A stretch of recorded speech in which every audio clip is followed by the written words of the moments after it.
اللہ تعالیٰ فرماتے ہیں ہاں ہاں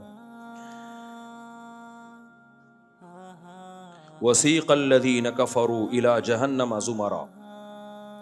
اللہ کہتے ہیں جب میدان حشر قائم ہوگا نا اور حساب و کتاب ہوگا تو کافر لوگ جو اللہ کے نافرمان لوگ ہوں گے ان کو ہکایا جائے گا جہنم کی طرف. کیا منظر ہوگا آپ دیکھو, کہیں آگ جل رہی ہو اور آپ کو اس طرف لے جایا جا رہا ہو دھکیل کے, تو کیا حالت ہوگی. اللہ کہتے ہیں حتی اذا جاؤہا, جب وہ اس جہنم کے گڑھے کے قریب آئیں گے, فتحت ابوابہا, جہنم کے دروازے کھول دیے جائیں گے, قال لہم خزنتہا, تو جہنم کے جو داروغہ ہوں گے نا, پہرے دار, ان کو وہ بھی حیران ہوں گے. دیکھو ہم کوئی آگ کا کنواں جلتا ہوا دیکھیں اور کوئی شخص زندہ جانور اس میں پکڑ کے ڈال رہا ہو, ہمیں ترس آئے گا کہ نہیں آئے گا کہ یار یہ اس کے کیا کر رہے ہو تم اس کے ساتھ. وہ چائنا میں ایک ویڈیو میں نے دیکھی تھی, خنزیر ہیں, بہت سارے گڑھا کھود کے ان کو ڈال دیا اور اس کو آگ لگا کے زندہ خنزیروں کو مارا انہوں نے. کیسا دل خراب ہوتا ہے نا انسان کا, یار تم زندہ جلا رہے ہو ایک مخلوق کو. تو قرآن کہتا ہے جب انسانوں کی ایک بڑی تعداد کو جہنم کے گڑھے کے قریب لایا جائے گا نا تو فرشتوں کو حیرانی ہوگی. فرشتوں کو پتا ہے کہ اللہ ظالم بولو نہیں ہو سکتا, یعنی ایسا نہیں ہو سکتا کہ اللہ اتنی بڑی تعداد انسانوں کی جو بے گناہ تھے ان کو اٹھا کے کہاں ڈال دے, زندہ انسانوں کو آگ میں. تو فرشتے حیرانگی سے پوچھیں گے کہ الم یاتکم وقال لهم خزنتها الم یاتکم رسل منکم یتلون علیکم آیات ربکم, ارے کیا اللہ کے میسنجرز تمہارے پاس نہیں آئے تھے جنہوں نے اللہ کی آیتیں تم کو پڑھ پڑھ کے سنائیں, وَيُنذِرُونَكُمْ لِقَاءَ يَوْمِكُمْ هَذَا, اور تمہیں اس آگ سے ڈرایا ہو انہوں نے. یعنی وہ فرشتے سمجھ رہے تھے کہ یا تو یعنی معاذ اللہ ظالم ہے, ان کے ذہن میں یہ وسوسہ آ سکتا ہے نا کہ اللہ نے کوئی پیغمبر نہیں بھیجا ان کے پاس, ورنہ خود تو کوئی اتنا بے وقوف ہوتا نہیں ہے کہ جس نے اس جہنم کے بارے میں سنا بھی ہو پھر بھی اس سے بچنے کی کوشش نہ کرے. اس کی مثال ایسے ہے, آپ کو کسی نے بتایا بھائی ادھر انڈا موڑ پہ آگ لگی ہوئی ہے, ڈاکوؤں کی فائرنگ ہو رہی ہے, پولیس مقابلہ ہو رہا ہے, دھماکے ہو رہے ہیں, آپ لوگ وہاں نہ جائیں, بہت خطرناک حالات ہیں, فائرنگ ہو رہی ہے, 10 بندے اس فائرنگ سے مر چکے ہیں, پھر بھی آپ ٹہلتے ہوئے جا رہے ہیں. تو وہاں کوئی پولیس والا کھڑا کیا کہے گا, ابے اناؤنسمنٹ ہوئی تھی تیری مسجد سے, کیا تو نے وہ سنی نہیں ہے, وہ یہی کہے گا نا. سب طرف سے اعلان ہوا ہے, ٹی وی میں خبر بھی چلی ہے اور تمہاری مسجد سے اعلان بھی ہوا ہے اور لکھ کے بھی لگایا گیا ہے بھائی یہاں فائرنگ ہو رہی ہے نہیں آؤ, تو تم کیسے بیوقوف ہے یار, تم پھر بھی آ رہے ہو یہاں پہ. تو یہی حال کس کا ہوگا, فرشتوں کا. قرآن کہتا ہے کہ فرشتے حیران ہوں گے, یار اتنی خطرناک آگ, اتنی خطرناک آگ, اس میں ان کو لایا ہانکا جائے گا. ہانکے کا مطلب ان کا دل نہیں چاہے گا جانے کا, دھکے دے دے کے لایا جائے گا. تو وہ پوچھیں گے الم یاتکم رسل منکم, ارے کیا تمہارے پاس اللہ کے پیغمبر نہیں آئے تھے, ان کا پیغام نہیں پہنچا تھا جنہوں نے تمہیں اس آگ سے ڈرایا ہو.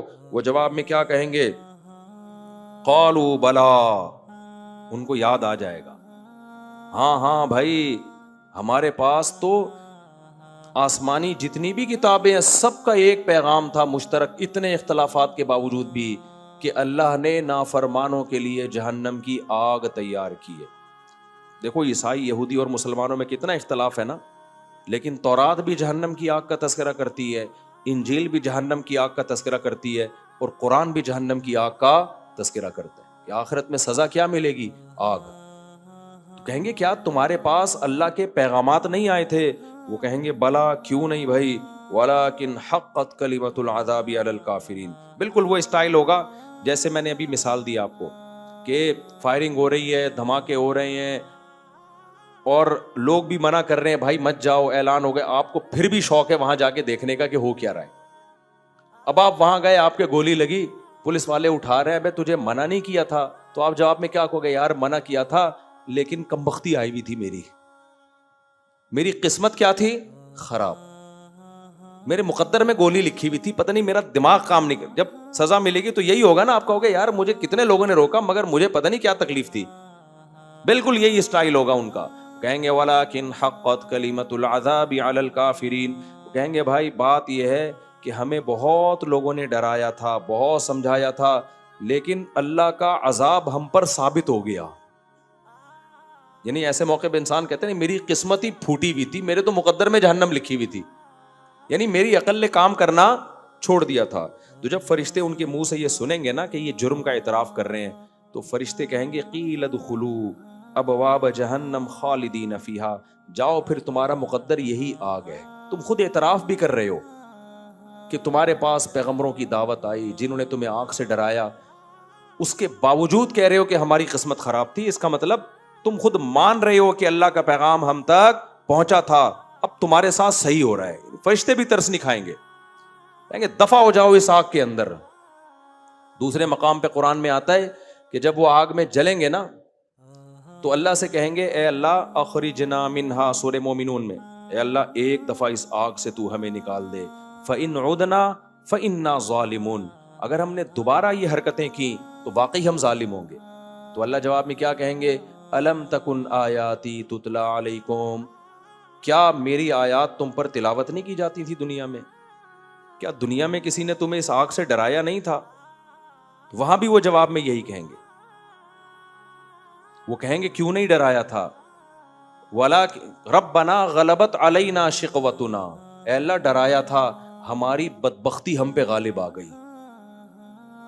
کہتے ہیں نا میری تو قسمت ہی پھوٹ گئی تھی, ہماری بدبختی ہم پر غالب آ گئی. وَكُنَّا قَوْمًا ظَالِّينَ, اے اللہ مانتے ہم گمراہ تھے, ایک دفعہ نکال دے. اللہ کہیں گے اخسؤوا فیہا, جب تم مان رہے ہو کہ پیغمبروں نے تمہیں دعوت دی تھی, تم تک دعوت پہنچی بھی ہے, اب اس میں ذلیل ہو کے پڑے رہو. پھر اللہ کیا کہیں گے کہ اخسؤوا فیہا ولا تکلمون انہ کان فریق من عبادی. دیکھو سارے اگر میری دعوت کو ٹھکرا دیتے نا تو یہ وہم ہو سکتا تھا کہ شاید اللہ کی دعوت ہی ٹھیک نہیں تھی, یا دعوت دینے کا انداز ہی ٹھیک نہیں تھا, یا اللہ نے پیغمبر بھیجے مگر ان کا پیغمبر ہونا ثابت ہی نہیں کیا. اگر سارے ٹھکرا دیتے, اللہ جنتیوں کی طرف اشارہ کریں گے انہ کان فریق من عبادی, دیکھو یہ ایک فریق یہ بھی تو ہے, اس کے پاس جب میری دعوت آئی کہ جہنم برحق ہے جنت برحق ہے, انہوں نے راتوں کو اٹھ کے دعائیں مانگنا شروع کر دیں. ربنا آمنا, اے اللہ ہم نے تیرے پیغمبروں کی دعوتوں پر لبیک کہا, فاغفر لنا, اے اللہ تو ہمارے گناہوں کو معاف کر دے, جو کچھ ہم سے ہوا ہم توبہ کرتے ہیں, آئندہ بچنے کی کوشش کریں گے. ورحمنا, اے اللہ ہم پر رحم کر. یہ انہوں نے ہم سے مانگنا شروع کر دیا اور اس آگ سے بچنے کی کوشش کرنا شروع کر دی. فاتخذتموہم سخریا, اللہ کہتے تم نے ان کا مذاق اڑانا شروع کر دیا, تم نے ان کا مذاق اڑانا شروع کر دیا. بے یہ تو قصے کہانیوں میں الجھ گئے, اصل تو سائنس ہے, ایکچولی اصل تو ترقی ہے, اصل تو ڈالر ہے. تم ان کا مذاق اڑاتے تھے کہ یہ آخرت کی فکر میں اللہ سے اٹھ کے دعائیں مانگ رہے ہیں رات کو کہ جہنم سے بچا. فاتخذتموہم سخریا, تم ان کا مذاق اڑاتے تھے. آج دینداروں کا مذاق اڑایا جاتا ہے کہ نہیں؟ پردے دار عورت کا مذاق اڑایا جاتا ہے, بے پردہ کا نہیں اڑایا جاتا. وَكُنْتُم مِّنْهُمْ تَضْحَكُونَ, ہنستے بھی تھے. اللہ کہیں گے انی جزیتہم اليوم بما صبروا, انہوں نے تمہارے مذاق اڑانے کی پرواہ نہیں کی, صبر کیا. دیکھو آج میں نے کیسا بدلہ دیا ان کو. یہ جہنم کی آگ ہے اور یہ جنت کے باغات ہیں. کیا انداز ہے قرآن کا. بس میں 2-4 منٹ میں یہ آیتیں ختم کرتا ہوں. انی جزیتہم اليوم بما صبروا انہم هم الفائزون, دیکھو آج کامیاب کون ہے, یہ ہیں کامیاب. پھر اللہ ان سے کہیں گے ام حسبتم انما خلقناکم عبثا, کیا تم نے یہ سمجھ لیا تھا کہ ہم نے تمہیں بیکار پیدا کیا, عیاشی کے لیے پیدا کیا ہے؟ یعنی تمہارا دماغ کو کیا ہو گیا تھا؟ پیغمبروں کی دعوت نہیں بھی پہنچتی تو کامن سینس تو ہوتی ہے نا. دیکھو اگر آپ جنت جہنم کو نہیں مانتے, اچھے برے عمل کو نہیں مانتے, تو پھر دنیا میں ہمارے آنے کا مقصد لائف کو انجوائے کرنے کے علاوہ کوئی بچتا نہیں ہے. پھر تو مقصد یہ ہے کہ بس شراب پیو اور زنا کرو اور لائف کرو. تو بھائی پوری کائنات کو اللہ نے تمہارے لیے بنایا اور تمہیں لائف کو انجوائے کرنے کے لیے بنایا. یہ کھوپڑی میں آنے والی باتیں نہیں ہیں. تو یہ انگریزوں پہ سوٹ کرتی ہیں, ہندوؤں پہ سوٹ کرتے ہیں, نائٹ کلب اور شراب اور کباب, کیونکہ وہ کہتے ہیں مرنے کے بعد ہم ختم ہیں. جو موت کے بعد کی زندگی کو مانتا ہے اس پہ یہ عیاشی سوٹ نہیں کرتی. تو اللہ کہیں گے ام حسبتم, ارے تم جہنم میں جل رہے ہو, تم بے وقوف ہو, تم نے یہ گمان کر رکھا تھا انما خلقناکم عبثا, ہم نے تمہیں ڈراموں فلموں دیکھنے کے لیے پیدا کیا ہے, لڑکیوں سے دوستیوں کے لیے پیدا کیا ہے, اور یہ ساری کائنات تمہاری خدمت میں اس لیے لگائی ہے کہ تم ہماری نہ مانو, تم اپنی چلاؤ. کیسے بے وقوف تھے تم, تو اب تمہاری سزا یہی ہے, یہی جہنم کی آگ. تو بھائی راتوں کو اٹھ کے جہنم سے پناہ مانگنے کا معمول بنائے, اور جہنم کی آگ سے بچنے کے لیے جو اعمال ہیں, گناہوں سے بچنا, ان اعمال کو بھی اختیار کرنے کی کوشش